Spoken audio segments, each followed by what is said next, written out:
Auzubillahi mina shaytaani rajiim asalaamaaleykum wa rahmatullah amatina mbégte toogaat fii ci studio Kër Ndanane TV di leen dégtal seen émission bi nga xam te moom lañu dippee question directe comme ni ko rek tur bi di waxee tey jii di àllarba ñaar fukki fan ak juróom-ñeent avril 2026 mu nekk espace boo xamante ni dañ ci waxtaanee dëgg di ci def ay analyse di ci it jàmmarloo comme ni ñu koy faral di waxee tey jii nag ñu fas yéene dalal ci émission bile. moom daanaka wàllu actualité saf na ca sàpp rawatina wàllu politique wàllu njàng kazalika ndaxte professeur mathématique la nekk ba tey membre fondateur bu SAEMS di une voix engagée pour la défense des enseignants nekkoon ba tey premier secrétaire général bu régional du SAEMS Dakar ak fii ci Tëngéej nekk ba tey président bu mouvement Rufisque d'abord nekk it acteur communautaire en tant que président du conseil de quartier de Léona Chérif monsieur Souleymane Sy salaamaaleykum wa rahmatullah ñu ngi lay dalal fii ci Kër Ndanane TV.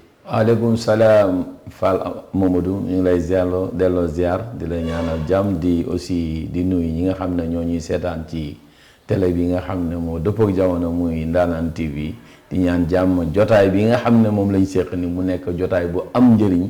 si ñii nga xam ne ñoo koy seetaan ñi koy déglu incha allah rabbi ak moom dinañ waxtaanee wàllu njàng mi jafe-jafe yi nga xamante ni dañ koy nemeeku ndaxte nag tunga ne du toog ñuy natal quantum horaire xam naa ni yéen a ngi koy dégg lan la ndax daañu ko jot leen déet dana leer waaye politique duñ ko bàyyi rawatina politique locale bi le du ñu fàtte it li nga xamante ni moo xew ci Sénégal article 29 xam naa ne Adama bu ma déggee dina ni article 29 article 30 ak it candidature nga xamante ni moo di Macky Sall ci ONU monsieur Sy merci d'avoir accepté notre invitation kon nag yéen a ngi ci question directe ici on ne contourne pas les questions waaye laata leen dafa am lu ñu leen ni aado di defal moo di portrait di leen wanale ak gan gi tey jii nag mag dafa jox rakk nga xam ne moo di Seynabou dafa am ngànt waral nag mu jox nga xamante ni moo di sunu stagiaire maison di Rokhaya Badiane ñu teewlu portrait bi nga xamante ni def na ko ak sunu gan gi ñu teewlu ko ñëwaat.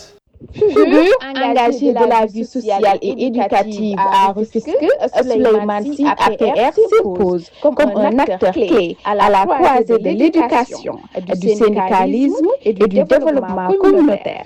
Professeur de mathématiques, il consacre sa carrière à la formation des jeunes avec une rigueur et un sens du devoir reconnu par ses pairs. Membre fondateur du SAEMS, syndicat autonome des enseignants du moyen secondaire du Sénégal, il a joué un rôle déterminant dans la structuration et la défense des intérêts des enseignants.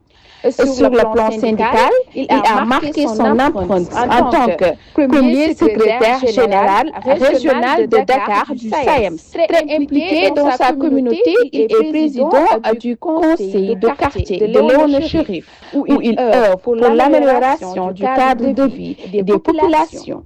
Président du mouvement Rufisque d'abord, Souleymane Sy porte une vision axée sur le développement local, la citoyenneté active et la valorisation des ressources humaines de Rufisque en un terrain entre engagement citoyen, leadership syndical et passion pour l'éducation. Merci beaucoup Rokhaya Badiane di sunu journaliste stagiaire fii ci kër gi monsieur Sy defe naa déglu nga li nga xamante ni moo di portrait bi. waaw déglu naa ko bu baax a baax jéem nañu de waaw wax dëgg yàlla nag lu bëri indi na ko incha allah ci sunu dund mais tamit des na lu bëri parce que daanaka yàlla ko def na ñun dañu am taxawaay boo xam ne wax dëgg yàlla buñ doon wax fii rek sunu fi ñu jaar dina jël temps lu bëri mais ci tënk ko lool la. man maa ngi dugg ci métier enseignant en 1995 admis école normale supérieure temps boobu on parlait de l'école normale supérieure. kon normal yéen je suis sorti en 1997 étant major de ma promotion. yàlla def et vous êtes de Rufisque. il faut préciser la précision importante. parce que man Tëngéej nag dama fi juddoo yaroo fi màggee fi am sens nag mooy suma maam ki nga xam ne moo jur suma yaay nekk la première infirmière de Rufisque ici. muy Soukeyna Diop. Balla Samba Kati ñëpp a ko xam moo tax man la muy. très bien macha allah kooku nag ñëpp a ko xam bokk na si ñiy tijji Lazarette. hôpital Lazarette dinaan dindi bëñ. waaw ñu koy moy très bien ñi nga xam ne bokk na ci nga xam ne aussi ñoom ñoo taxawal li ñuy wax PMI fi ñuy wax actuellement PMI foofu la mujjee retraité. waaw yàlla def na aussi ñoo am fa taxawaay bu am solo vraiment ci wàllu santé. kooku moom bokk na ci ñi nga xam ne nag dafa mës a xëccoog sumay waajur sama yaay pour mën ma yar te loolu wax dëgg yàlla dafa nekk empreinte boo xam ne am na lu mu def ci man lu bëri ci wàllu social bi nag foofu laa ko jëlee. macha allah am na solo lu ci ëpp. foofu laa ko jëlee c'est vrai que c'est héréditaire d'une part on a eu un père boo xam ne et une mère boo xam ne d'une générosité extraordinaire mais la grand-mère a beaucoup contribué pour ça. kon ñu ne àdduna du li nga am mais li ngay séddoog nit ñi li nga am ji mën a ko defal nit ñi. parce que imagine HLM Ndefane ku fa juddoo. gis nga ni mu soree waa HLM doon ñu mën ñëw di mën a faju tout le temps donc dañ koy xaar ba mu wàcc ñu ñëw faju ca kër ga ñaata ci nit ñoo ñu mën ñoo accepté lool wàcc 17h waroon mën a noppaliku nga ñëw di faj ay nit ci loolu laa dundee ak moom wax dëgg yàlla di ko ñaanal. macha allah foofu mu jëm gënal ko fi mu jëm. amiin am na solo social boobu xanaa moo la topp ba nga taxawal. loolu la moom mouvement bi nga xamante ni moom la ñu dippee d'abord. très bien gis nga Mamadou yar mooy nit moi j'ai compris très tôt que à travers elle le plus important dans la vie de la personne c'est l'éducation te gis nga l'éducation boobu ngay transmettre nit ki mooy continuer mooy ñëw ci école bi mooy ñëw fépp parce que da ngay xam ne àdduna doomu aadama yàlla da ko fonk wala xad karam naa bani aadama yàlla dafa fonk doomu aadama comme yàlla dafa fonk doomu aadama yow doomu aadama loo ko mën a taxaw da nga ko war a taxaw te loo ko taxaw da ngay amaat li nga wax ne mooy retour day ñëwaat si yow tôt ou tard tu verras que day ñëwaat si yow da nga ciy gañewaat moo tax doomu aadama loo mën sur le plan social avec les autres tu le fais boo ko defee wax dëgg yàlla da nga koy gis man nag loolu laay dund. moo tax nga taxawal mouvement bi wala. loolu boo xoolee loolu ak sot moo ma dugal ci politique mais bu ma duggee ci politique nag am na loo xam ne mosul changer ci man c'est-à-dire je n'ai pas laissé ma nature initiale déedéet mooy koo xam ne taxaw ci dëgg dimbali doomu yaa loolu mosuma ko teg. mais mouvement bi mouvement Rufisque d'abord nga xamante ni ne nga ci social bi nga xamante ni moom lañ la nàmpantale moom nga dem ba mu fekk si la nga taxawal ko mouvement bi kañ la juddu yàgg na wala yàggul d'abord. waaw mouvement bi nag wax dëgg yàlla 2017. parce que man yàlla def na man lii tax ma dugg ci politique président Macky Sall moo tax ma dugg ci politique. waaw parce que j'ai vu que à un moment donné il a été commencé avec le régime de Wade on a compris qu'il était minorisé Wade bëgg fi teg doomam loolu ñun tamit en tant qu'acteur on s'est impliqué là-dessus loolu moo dugal aw ma foon carte membre par la suite la haute carte de membre nekk membre APR mais ci membre APR boobu nag ñu dem ba benn boo xoolee 2017 nag entre nous lecture bi ma am mooy j'avais le sentiment que on était en train de quelque part de dérailler parce que le président Macky Sall loolu waaye mën a wax xam nga parti dafa am bopp parti boo gis dafa am bopp ñun yàlla dafa def on a un régime présidentiel mais ce qui est extraordinaire mooy le président doo ko gis ki doon dérailler kan la xam moo tax ma ne xam nga ñun dañu am régime présidentiel régime présidentiel mooy président bi day toog fële ut ay fusible da nga naan diw la rek doo yegsi ci moom mais en 2019 laa comprendre ne quelque part c'est l'homme qui gère quelque mais au départ man mosuma gëm ne moom la c'est-à-dire c'est sur les conflits dana am au sein way da am ay conflits au sein même du parti conflits yooyu damay def ne ñeneen a ko créé parce que autant boo xoolee kii Mahmoud Saleh il était da nga naan non li ñu ne Mahmoud Saleh parce que moom moo nekkoon kii politique bi mais au fait boo demee ba benn moment si laay comprendre ne c'était sa façon de manager il laissait les gens se battre après nag si arbitrage bi naturel day ñëw donc moom c'était comme ça qu'il gérait ensuite maintenant sur le plan gestion pays il y a eu beaucoup d'investissements mais là où il a faille bi ne ba ma jàpp ne moo gën a am solo mooy pour man mooy c'est la dimension contrôle te boo xoolee mooy topp gouvernement yi fi jàll yëpp le contrôle des hommes le contrôle des institutions le contrôle des actions publiques. Mais loolu c'est volontaire ou bien c'est naturel du moment que un président je pense que c'est la personne la plus informée la plus au Sénégal donc bu ñu demee ba ñu naan même Senghor sax il fut benn jamono ci histoire nee nañ dafa demoon ba contrôler te mbir mi Abdou Diouf ko zalika ñu dem bañ naan xamatul sax njëgu suukar ñaata lay jar donc bu ñëwaatee ba ci Macky Sall Abdoulaye Wade ko zalika Macky Sall donc loolu c'est volontaire ci ñoom wala parce que dafa daf ñu topp de non gis nga loolu xam nga moo tax da nee naa la base de tout c'est l'éducation gis nga Fall tey jii ñun da ngay dem ci ASC bi ban conflit ngeen di am pour la plupart c'est des problèmes de ressources da ngay dem ca école ba da nga gis na problème ressource da ngay dem ca poste de santé ba c'est-à-dire que feebar la boo xam ne ci wàllu yar Sénégalais yaraguñ ko ba nga xam ne dans la gestion publique day gëm ne moom il est redevable il doit aller vers la transparence gis nga loolu da ca am solo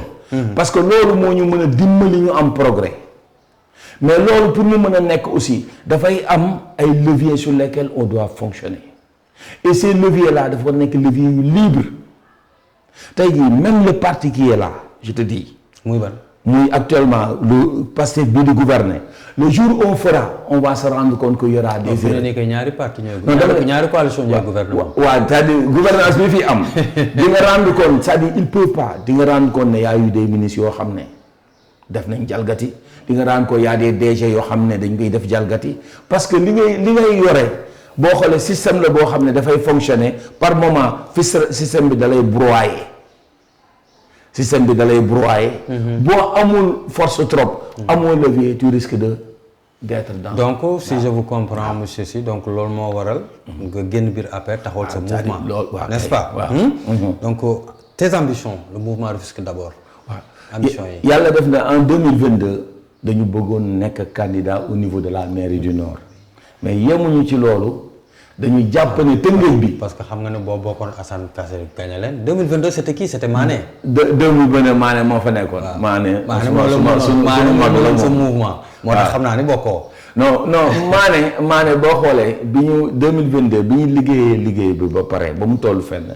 ñu def parce que ñun tam mathématiciens lañ. on fait des analyses statistiques on recueille les informations. les statistiques et tout. y avait après dama dem seeti ku ñuy wax.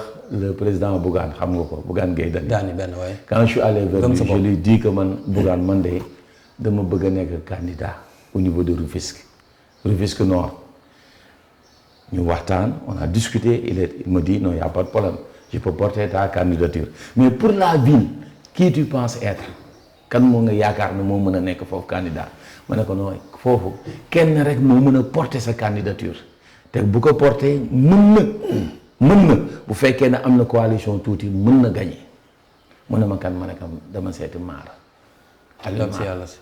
Alioune Maar si la dem seetee Alioune Maar mais bi mu seetee Alioune Maar waxtaan ak moom ba Alioune Maar jiboo yàlla def nag foofu la sama jafe-jafe commencé ak ñoom parce que après li ñu waxante woon pour porter la candidature Nord. Maar a pensé que ne moom day wut leneen. ok léegi nag divergence boobu moo taxoon boo xoolee bi ma demee ba tollu moment boobu. j'ai pas voulu être sur une liste bu mu munti doon. di porter soit proportionnel wala déet. faire des efforts inouïs parce que mënuma engagé wu parce que boo xoolee le scrutin nominal lañ doon jëm c'est-à-dire le maire incarné par une personne. à ce moment j'ai dit non c'est pas la peine d'y aller. nga bàyyi noonu ma bàyyi noonu. mais nag ma bàyyi noonu mais bi ma bàyyee noonu.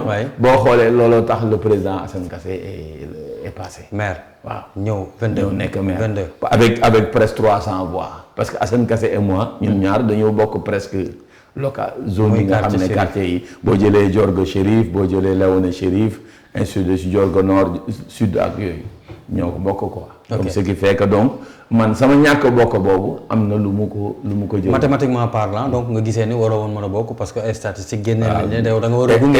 et instant boobu même bu ma gañewul j'étais à peu près sûr que Maar allait gagner la ville. D'accord. Parce que je vais lui apporter minimum 1 million de voix. Ok. Minimum. Donc loolu moom moo tax mais malheureusement lui. quand il a fait bi mu defee jël beneen yoon après il a regretté. D'accord. waaw parce que il était à presque moins de 700 voix ou bien 1000 voix. pour mën a nekk maire de la ville.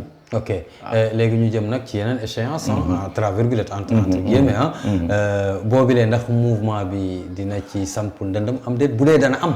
waaw bu dee dana am. incha allah man nag ci wax dëgg yàlla ci kii ma def je pense que ne dina am incha allah. dina am en 2027. 2026 dañuy wax sax 2027 mais 2026 la quoi. parce que décembre lay jeex janvier gars yi dem élection. mu jeex donc 2026 2027. et loolu na wax dëgg yàlla ñu ngi ciy dox. parce que yàlla def na am nañu yéen a ngi ciy dox comment. ñu ngi ciy dox c'est-à-dire xam nga. boo jëlee di wax de du ma génne sama stratégie bi day leer. waaw xam nga Tëngéej 50 boo jëlee nord bi ñun li ñu intéressé nord bee ñu intéressé c'est 56 quartiers. mais le nord est très convoité là. waaw non 56 quartiers gis nga 56 quartiers yooyu donc le travail c'est quoi le travail mooy fexe ba am la représentativité sur une majorité de quartiers. D'accord. te loolu wax dëgg yàlla ñu ngi ciy dox. te là à la différence des autres parce que ñun on n'a pas besoin parce que xam nañ ñu ba pare soxlatuñu ñuy dox naan ay teg sa da ngaa natt sa bopp ba xam ne xam nañ leen. waaw parce que man parce que professeur mathématique nga rek. non statistique yi génn leen yaa ngi nax sa bopp de. non c'est-à-dire gis nga Tëngéej moom. muy noor bi wax dëgg yàlla xam nañu. nga xam nañu. c'est-à-dire que on n'a pas besoin de tey ñu toog rek xëy suba je serai candidat je suis candidat non parfois c'est des annonces yoo xam ne que les gens font pour que jàpp ne après da ngay yëkkati kii bi nu mu tëddee alors que loolu amul pour man amul impact li am impact pour man mooy nga liggéey correctement. nga liggéey travail de fond travail de fourmi bi ci war.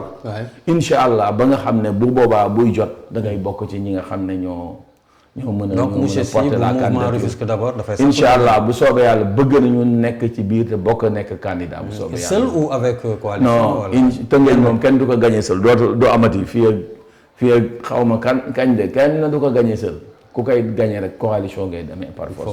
te wax dëgg yàlla coalition boobu ñu ngi koy dox ci biir ak ñoo xam ne mosuñu politique. des gens qui n'ont jamais œuvré dans la politique. des gens qui dirigent des présidents d'ASC ak ñeneen. ñu ci dox ñoo xam ne seen yoon nekkul ci politique. waaw seen yoon nekkul ci parce que tamit au moins am nañ crédit.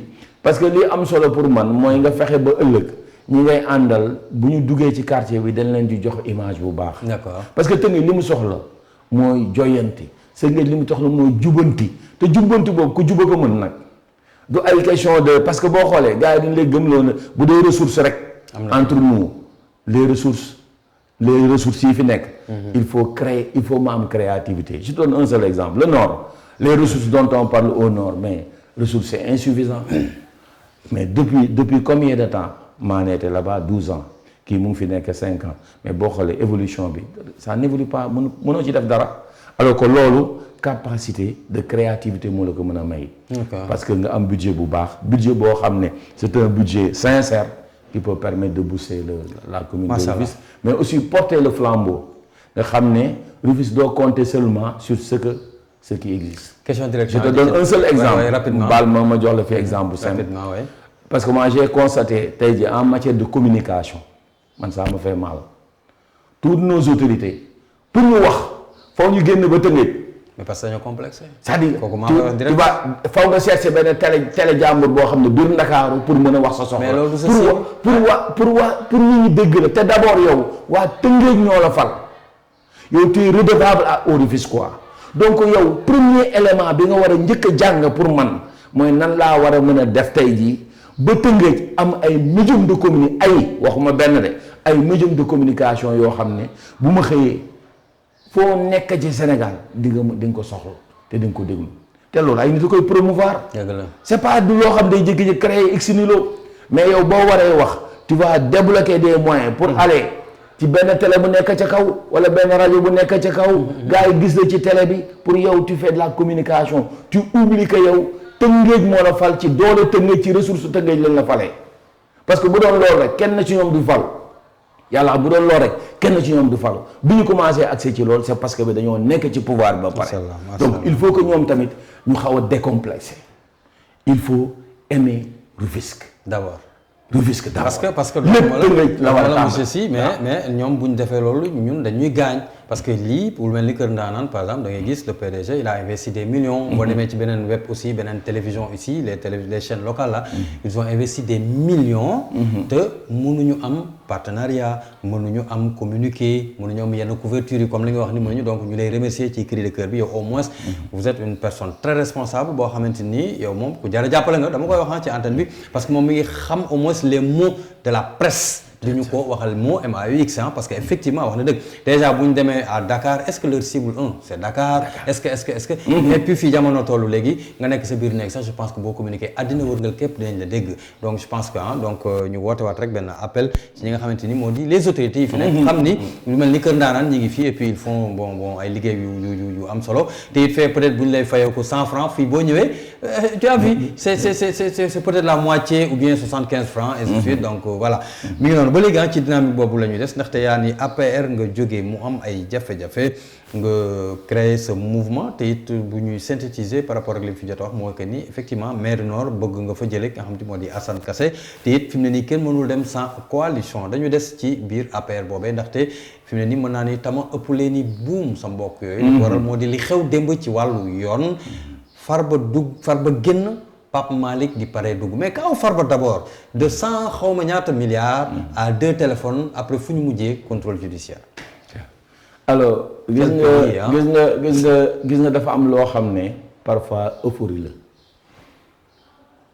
la c'est-à-dire que est-ce que vraiment euphorie la. non nguur gu daanu beneen nguur gi bu ñëw diw de dafa sàcc ñu jàpp ko mais gis nga quand c'est crime économique là gis nga crime économique yi yàlla xam na ne les moyens dont dispose l'État parfois c'est des moyens yoo xam ne très infimes parce que ku xam dëkk yi ñu gën a développé nga xam France xam États-Unis gars yi dañ fay nekk di def ay crimes yoo xam ne di blanchir de l'argent parfois pour nga jàppaleen problème le monde dafa évoluer foo xam ne si wàllu xaalis tey jii jël benn juge kole ko ñu jox xam ne waaje li mu am nii am na loo xam ne moomu ko ci yomb na nii mais en réalité pour prouver que c'est extrêmement difficile moo tax man bi ñu faloo dama gis déglu benn discours boo xam ne avec le président Diomaye man boobu je pense que mooy kii bi passé 31 décembre bi passé bu ma juumul quoi. Ouais, qu'est-ce qu'il avait dit? C'était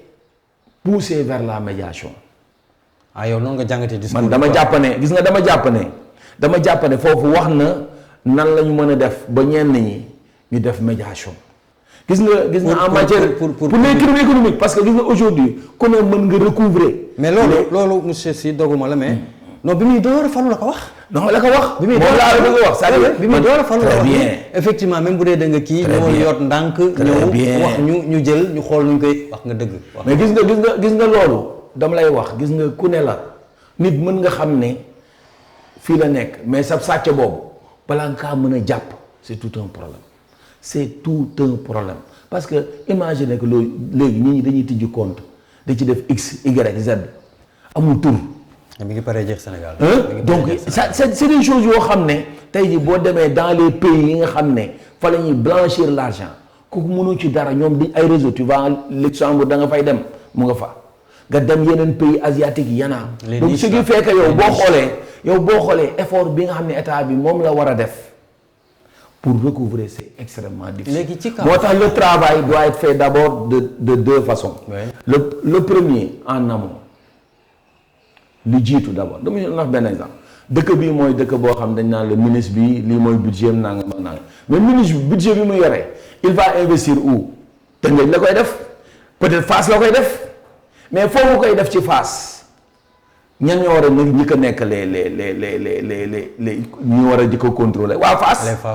les Fassois mais parce que budget bi dañu war a nekk aller sur budget programme dañ koy wax ba léegi mais budget programme yeggaguñ ci parce que buñ ci yeggee ça permettra de savoir que ne au temps T ligne bi fii lañ koy dugal foofu ñu koy dugal premier élément de contrôle yi mooy waa Fass est-ce que dañuy defar benn école ci biir Fass 10 classes la war a doon bu fa waa ji defee ñetti classes ñu xam ne waa ji juróom-ñaari classe manqué na fa.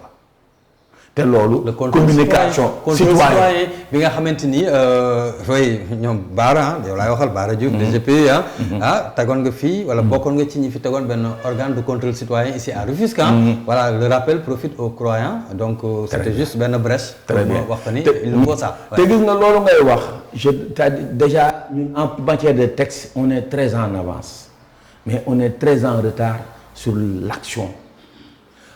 Est-ce que xam nga ne premier levier de contrôle c'est le conseil de quartier. dinañ ci ñëw parce que yaa ngi koy gérer. conseil de quartier. tey conseil de quartier tous les programmes du maire. waay waay.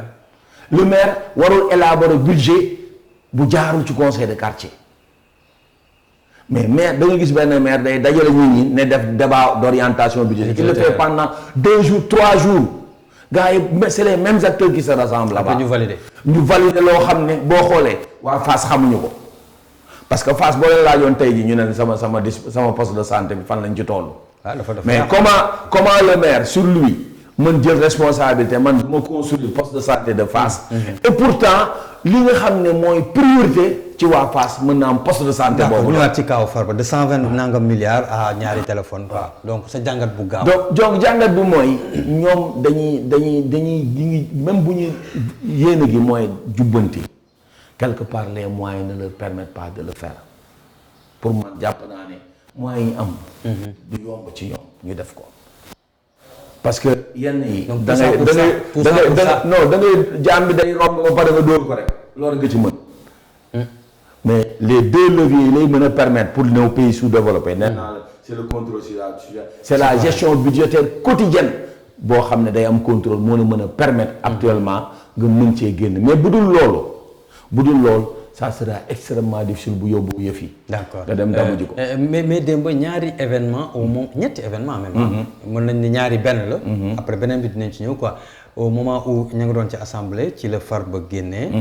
kaw Pape Malick ñëw Pape Malick mu mel ni du ma ne dañoo acharné ci moom mais. depuis quand même un bon bout de temps ñu ngi koy wax muy teggi tuuma ñu koy wax muy teggi tuuma mais fi mu mujjee gis nañ ko.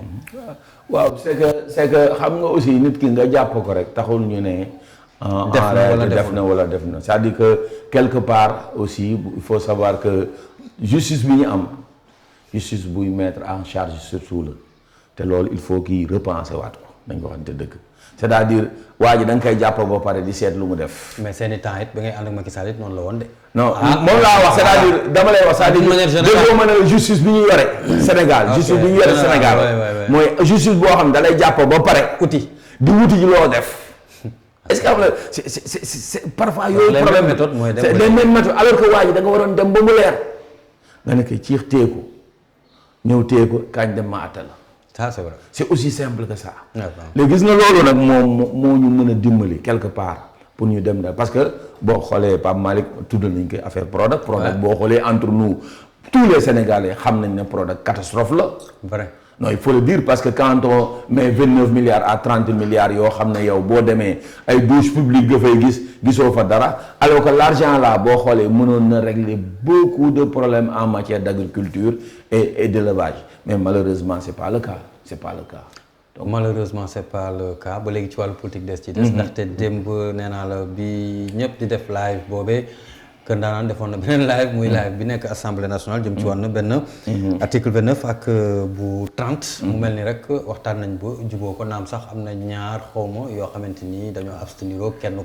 kii ak yooyu mais daal tënk nañ ko te loolu ci ñi nga xamante ni jàngat nañ ko jàngat bu tuuti rek moo di yoonal Ousmane Sonko ngir mu mën a samp ndëndam 2029 waaw c'est que nag bu la ci kenn nax man quand article 29 article 30 dafa am benn particularité bi fi nekkoon dafa amoon particularité mooy da ngay xëy suba rek ñu ne si am na lu mu wax ñu yóbbu la diffamation condamné la teg te aussi c'est-à-dire que man dafa am une facilité ba yombal affaire bi ku mënti wax c'est la réalité et par contre muy 29 bi 29 bi alors que par contre da nga gis boo xam ne benn seen da ngay gis benn waaye boo xam ne ñu ngi koy topp ci 3 milliards 4 milliards mais day dem élection waaw c'est vrai dañ waxante dëgg waaw bu dee dañuy logique day dem élection l'autre élément on va je vais plus loin sax gis nga je te donne un exemple tey jii sunu njaboot gi nga xam ne la ñuy jàpp fii ci ay portable mais njaboot googu taf rek dóor nañ atta nañ dóor nañ lu saf dëgg la yaa ngi dégg parfois tu restes des mois en prison parfois yéen ñu fàtte nañ la alors que waa ji chaque jour ñu ngi lijjanti affaire am ñu ngi koy génne donc quelque part dafa am ñaari sénégalais yoo xam ne man dama jàpp ne ñoo nekk ci justice bi di ko subir kii dafa am dooleem kii dafa vivre ci milieu boo xam ne papa mën na ko taxaw kii nag amul doole mais ki amul doole mooy sonn toujours parfois sax dañ koy tooñ mais buñ ko tooñee problème mooy ban yoon la war a mën a jaar sax pour ñu dimbali. mais li ci jaaxal nit ñi lu ci bari nag lenn la de nee ñu dañ ko bëggoon a forcer te forcer nañ ko ba dem na naam sax jàll na mais am na lu des. forcer boobu nag la nit ñi di wax ne est-ce que ce n'est pas un précédent dangereux bu ñuy fàttaliku ci Wade ak li xew ci Macky Sall moo tax nit ñi di artu depuis démb de. depuis non pas depuis démb depuis un moment. gis nga boo fàttalikoo bi ñuy def président Diomaye à un moment donné dafa organiser woon une assise de la justice ak ngay fàttaliku. assise de la justice boobu ak léegi ñaataat la am. ah bi mu faloo la ah. bi mu faloo la donc est-ce que yaa donc assise de la justice boobu même ñu bëri ñi di wax ñu ngi woon foofu mais pourquoi mettre ñu ko en œuvre depuis boobu on doit se poser la question est-ce que loolu tamit du politique léegi beneen mbir am mooy en matière de timing entre nous l'article 29 article booy jubbanti fi mu toll nii te amul consensus fii bu ji génnee mois de mai bii mën nga ne c'est daanaka day dugg ci cadre boo xam ne protocole de CEDEAO da koy tere. mais fi ma bëggoon ñu duut fa baaraam mooy précédent dangereux bi mu bëgguñu mu ñëw de bi mu nar a indi ndax dama la rappeler ñaari cas. li nga wax c'est très important.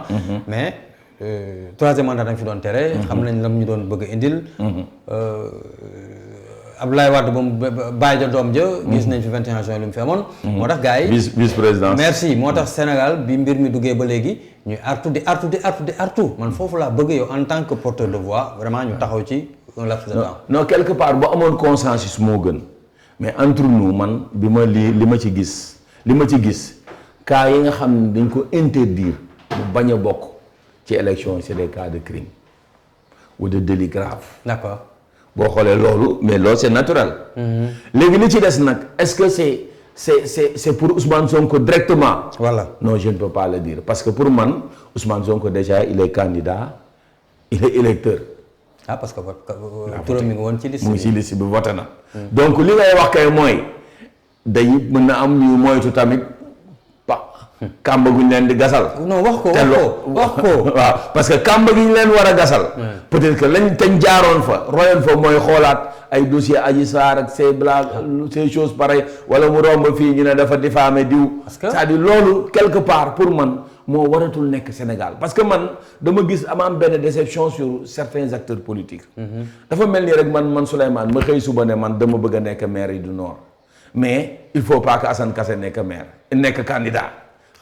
mais ça c'est grave c'est-à-dire les gens j'ai l'impression dañuy taamu ñi ñuy bëril léegi boo bëggee taamu ñooy bëril pour mën a nekk candidat pour mën a jàll mooy yow nangu nga ne kii bu bëreeg man daf may daal nangu nga ne bu bëreeg man daf may daal te loolu du warul am c'est-à-dire pour man yàlla bu defee xam ne moom am na moom mën na jàll nañ dem élection rek ak moom mu jàll. d'accord bu gagné ñu xam ne moo gagné. mais mbir mi jeexagul ndaxte démb bu ñuy déglu Aïssata Tall Sall wax na bi mu génnee nee na ñi nag duñ bàyyi mbir mu sedd ndaxte leen yoon may ñoom it nañ ko def ndaxte nañ def recours conseil constitutionnel ndaxte nee na lii moom salfaañe dëgg la.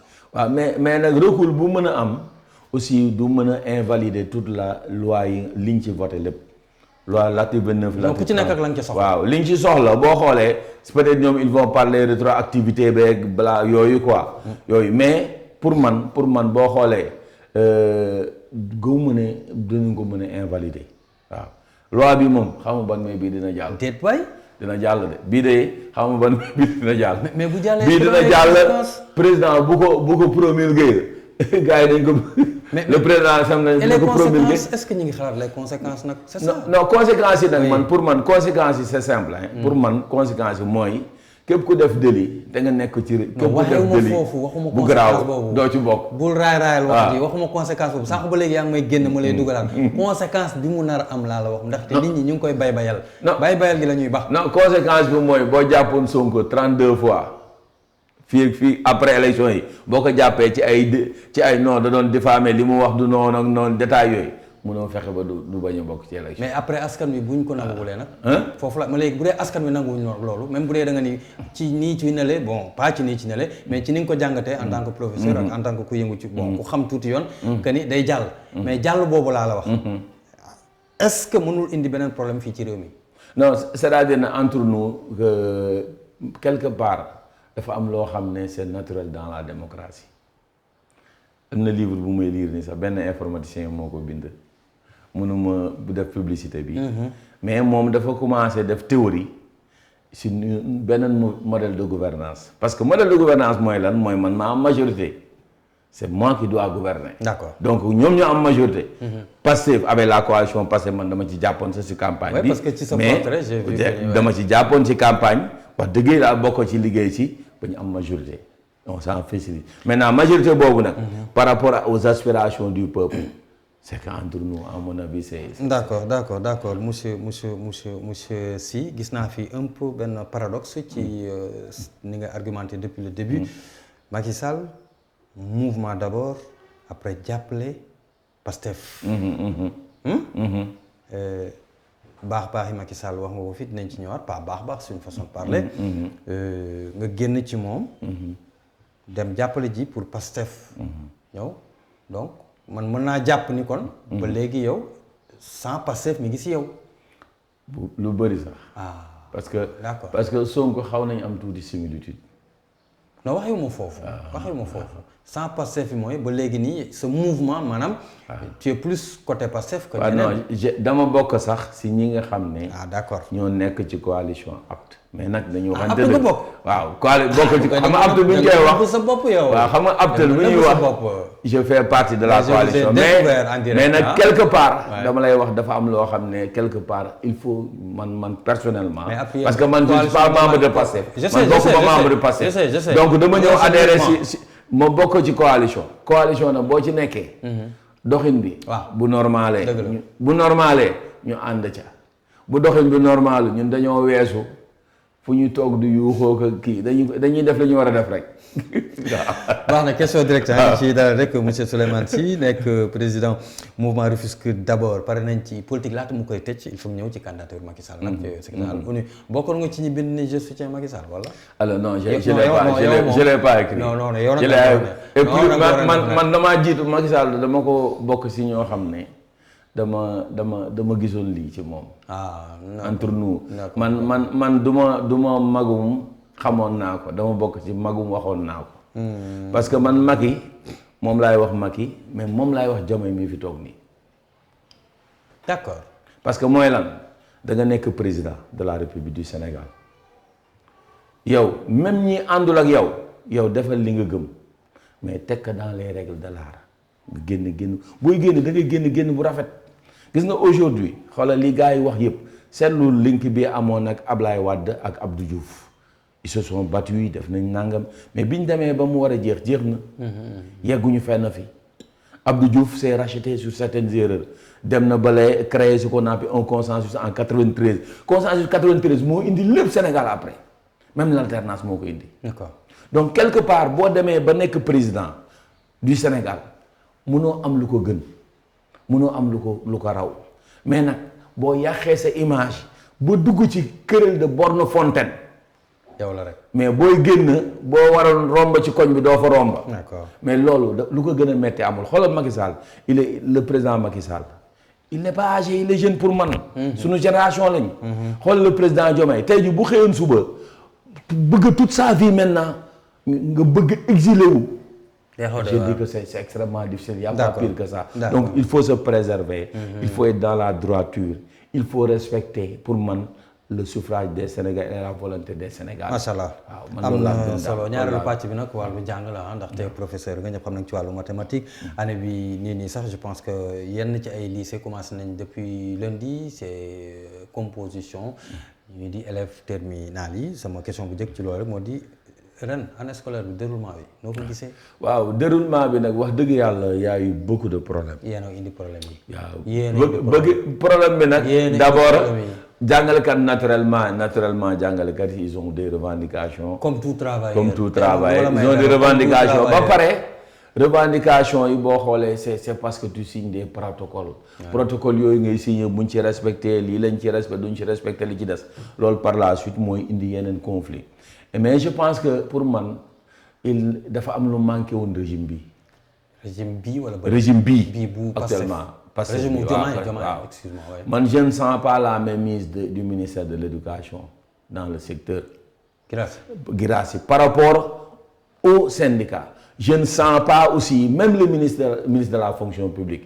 Ministre de la fonction publique dama gis ci moom posture genre xeexkat pour man du loolu. Ah mais nag dafa nanga changement de régime, changement de genre, changement d'idée fii Cheikh Oumar Anne nekku fi Macky Sall nekku fi ça soit très clair. Il faut aussi yéen loolu ngeen tenir ko en considération ku ci nekk ak sa méthode. yéen nag yéen benn méthode ngeen yore depuis nii leen du ngeen ko changer doxal leen. loolu nag nee naa la am na loo xam ne ci jàngale la mais am na loo xam ne quelque part ci régime bi la. parce que gis nga ñoom bi ñu tegee seen proposition seen plateforme teg seen situation mais jàngalkat yi dofuñu xam nañ lu bopp antanaa xam nañ lu bopp am ils savent que ni le régime la vit des situations extrêmement difficiles. D'accord. mënoo xëy suba xoolal fii ak juin bi ñu verser 700 milliards. pour la dette seulement mais da nga ko mën a chaque trimestre ba pare nga boole ko yeneen responsable. Par principe. Ouais. C'est-à-dire ce qui a manqué au gouvernement. c'est l'esprit de dialogue et les outils yi nga xam ne moom la war a jëriñoo pour dialogue parce que dañu am ay leviers yu bëri y a le dialogue social. mais dañu am levier ministère de la fonction publique ministère de l'éducation mais levier yooyu yëpp quelque part pour man dañoo desee jouer seen rôle ba ñu yegg fii la preuve en est solution bi lan la woon mais solution bi lii la woon te biñ ko defee am na. Ousmane Sonko moo indi solution. waaw mais le président Ousmane Sonko il est dafa ñëw ci valider dara mais en réalité ñoom ñi nga xam ne ñooy ministres yi ak dialogue si ñoo dox ba affaire bi sotti affaire bi ne waru woon yegg fii. mais monsieur Sy ci li nga xamante ni wax nga ko boo ko liyaaree wàllum koppar comme ni ñu doon waxee même koppar rek c'est normal travailleur liggéeykat moom daanaka xaalis quoi fi mu ne fi ngeen ni defante bras de fer ay acquis la yu ñu bëgg a rocci wala ay acquis yoo xamante ni dañ ko matérialiser gul la waaw c'est que dafa am ñaari jàngalekat ci biir Sénégal dafa am jàngalekat boo xam ne moom bi muy am examen pour professionnel pour nekk jàngale mag la dafa weesu 36 ans waaye am jàngalekat boo xam ne moom bi muy am examen professionnel pour nekk jàngale dafa gën a néew 36 ans dafa néew wala mu yem 36 ans donc ñoom ñaar bi ñu ñëwee nekk ci système bi yàgg na du commencé wul tey kii buy avancé tuuti lay avancé kii day avancé lu bëri d'accord kii buñ ko waree delloo bu toogee def vacataire nekk volontaire wala mu nekk contractuel yooyu yëpp bu ko boolee at yi mu fa toog buñ ko waree fay dañ koy compal as tuut kii dañ koy jox lépp lim ci am. xam naa li nga wax. donc loolu nag dafa dem ba nga xam ne aussi dafay impacter sur la retraite des enseignants loolu wax dëgg yàlla c'est une réalité. vous faites allusion au décisionnaire ou bien décisionnaire parce que dama bëggoon ñu utal ko. décisionnaire bu leer loolu c'est les décisionnaires en réalité boobu dama bëggoon après ñu jël pàcc boo xam ci décisionnaire la quoi mais continuer xam mais boo xoolee loolu boo xoolee mooy le nœud du problème de la li ci jiitu li nga xam ne xeex bi loo tax xeex bi gën a tar c'est les décisionnaires. mais doucement décisionnaire peut-être tey en tant que syndicaliste mën nga taxaw fii nga ni li tax mu gën a tar wala xeex bi gën a tar décisionnaire la est-ce que du da ngeen dem ba amatu leen yéen bu ma nee yéen du ñëpp nag fu ngeen jàpp ngeen jafandu ci si décisionnaire parce que yàgg naa suivre les syndicalistes ci enseignement bi je veux dire depuis Dianté en passant par les Abdou Fati Mbaye Fall lay non Ndoye et tout ça là Ablaye Ndoye oui mais décisionnaires yi même bu daan bokk ci seeni point du nekk sax ci 5 premiers points à part le SADEF de Mbaye Sarr dama koy citer nommément tout le temps SADEF laa gis ni ñoom nekkoon na loolu seen arme de guerre moo tax ma ne est-ce que du yéen da ngeen ñëw ba fi mu ne nii ci cappaandaw gu moo la yéen a ngi bëgg a daanu ngeen bëgg a jël décisionnaires yi di ko xeexe non daanu leen ko xeexee nii nag non daanu leen dañuy waxtaan c'est que nag boo xoolee je ne sais pas est-ce que yaa ngi suivre communication bi ñoom bi ñuy communiquer waa G7 di leen déglu depuis cette année il parlait.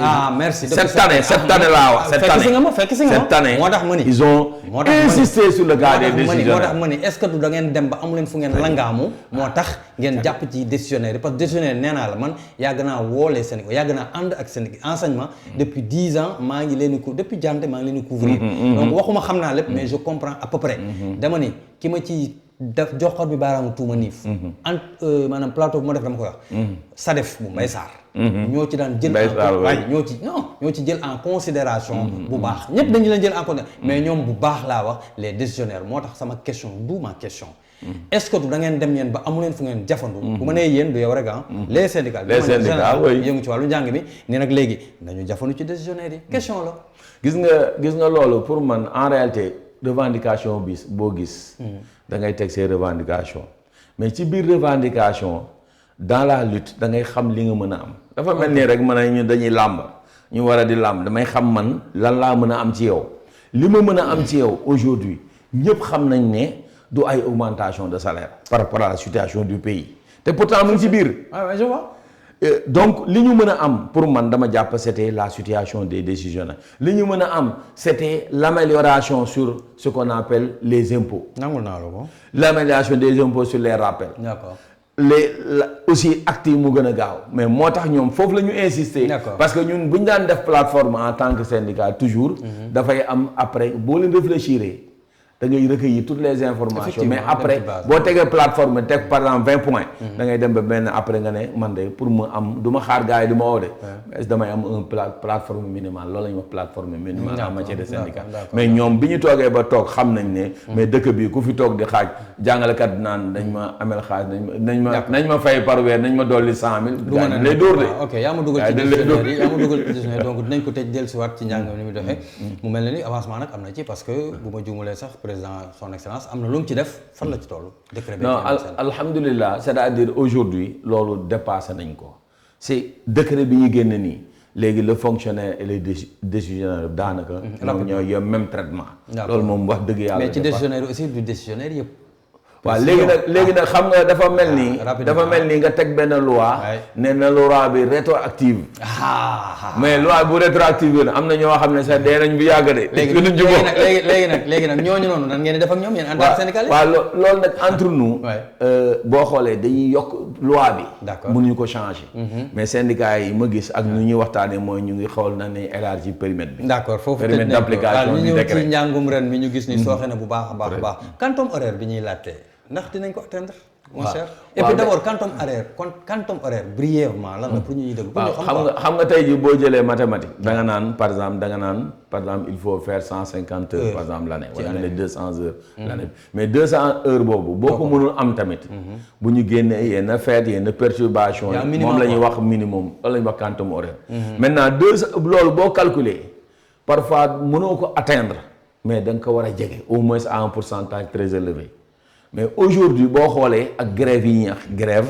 mais sérieusement le quantum horaire a été fortement impacté et la solution c'est quoi waaw maintenant solution bi des examens on va dañu bu xale yi wala mais attends on est en train de sacrifier quand même vos enfants nos enfants parce que aussi tout le temps man je dis que ni je rappelle et j'insiste je précise que ni monsieur Sy enseignant bi am na doomam dafa il a été impacté par la grève. très bien c'était juste une précision. non te man dama bokk ci ñoo xam ne dama am foi à l'école publique man dama bokk ci ñuy gëm école publique dëgg il faut rappeler loolu daf ci am solo maintenant loolu nag li ñu mën rek mooy dabu ko li ñu mën mooy dabu ko nag doo ko jot de da ngay dabu loo xam ne doo ko jot mais da ngay wàññi les dégâts parce que aussi jàngalekat yi am nañ benn philosophie bu am ci ñoom même gis nga période de grève boo xamee jàngalekat dëgg-dëgg bu am examen bu yore ay classe d'examen période de grève lu mu grève da gis day organiser ci suuf ay cours yoo xam ne day accompagner les élèves. payant ou gratuit? Non, gratuit. Parce que la plupart, par exemple, boo jëlee si yenn je peux te citer yenn lycée yoo xam ne du ñu jàng samedi. mais ñoom après dañuy jël seeni élèves le samedi. samedi ñi def terminal dañuy ñëw samedi jàngi. am ñoo xam ne seen troisième dañ leen di jël loolu quelque part boo xoolee dafay am ci jàngale mais nag. il faut dire que impact bi négatif na loolu.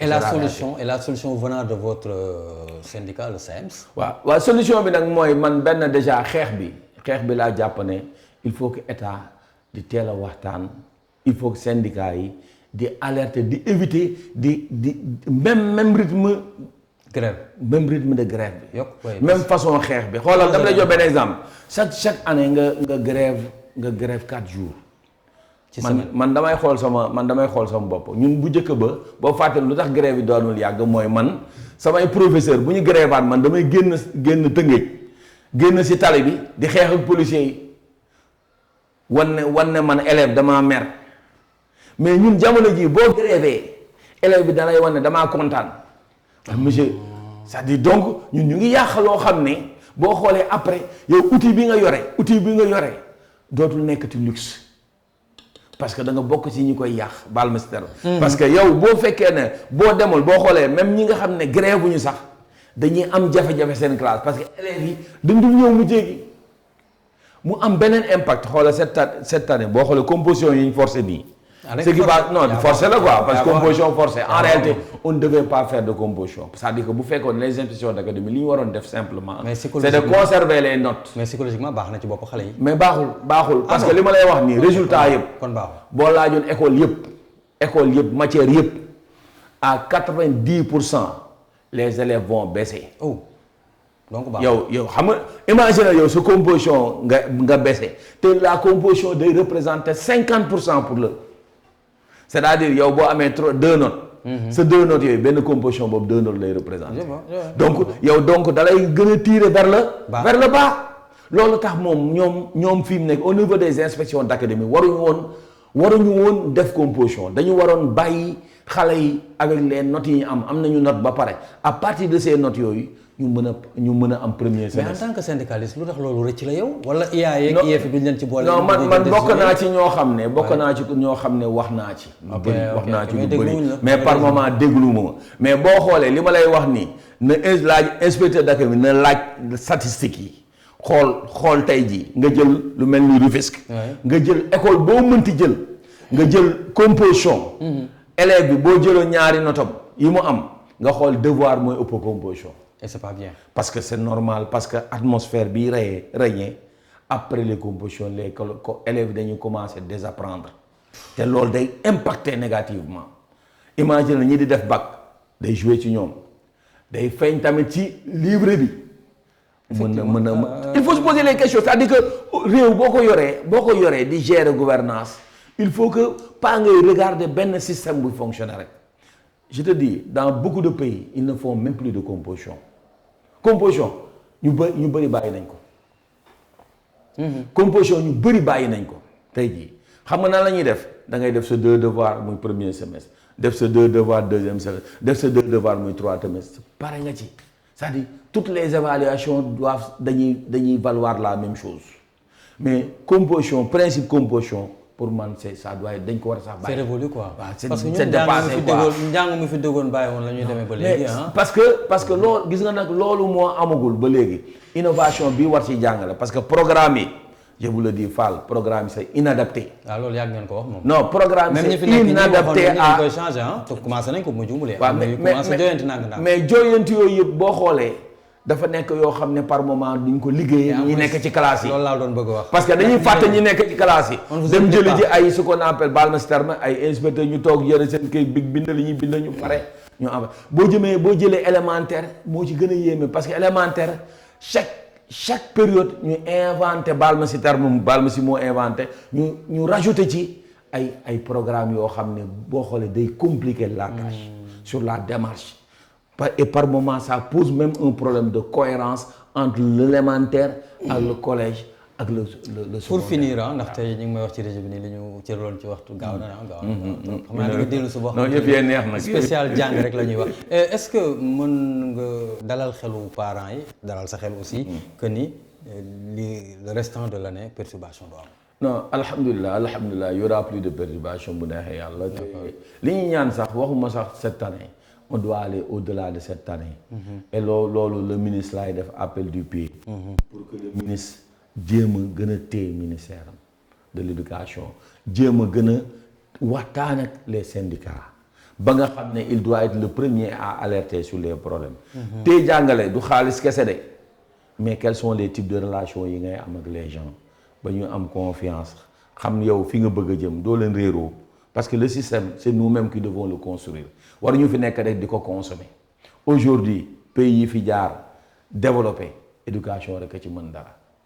macha allah am na solo monsieur Souleymane Sy lañ fi dalaloon moom mi nga xamante ni professeur mathématique la nekk ba tey njiitu président du mouvement Rufisque d'abord di fàttali ni question directe c'est tous les mercredis de 19h à 20h donc même internautes yi aussi yéen ci ngeen bokk mën ngeen di ni ñu koy waxee di saa su ne di bës di intervenir waaye di intervenir aussi di bind seen commentaire di cliquer di yëkkati live bi ñu ngi en direct sur Facebook aussi dañ fay nekk ak ci sunu yeneen plateforme monsieur si waxtu bi jeex na ma bàyyi la nga wax sa kàddu mujj ci émission bi noonu da ngay ñëwaat pour spécial éducation. yëf yi de man de vraiment damay sentir ne libéré wu nañu un peu. alhamdulilah mais aussi alhamdulilah daal pour ndaanaan parce que poussé nga ñu gën a apporter les clarifications c'est une bonne chose.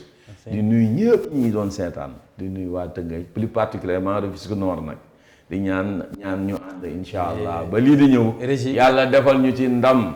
incha allah Régis may la mu tuuti parce que conseil de quartier bi am na loo leen war a wax parce que. waaw wax ni yow yaay président conseil de quartier. une minute. waaw conseil de quartier Léona ak Chérif man ak Léona Chérif nag mburoog soow la. ok je te donne un seul.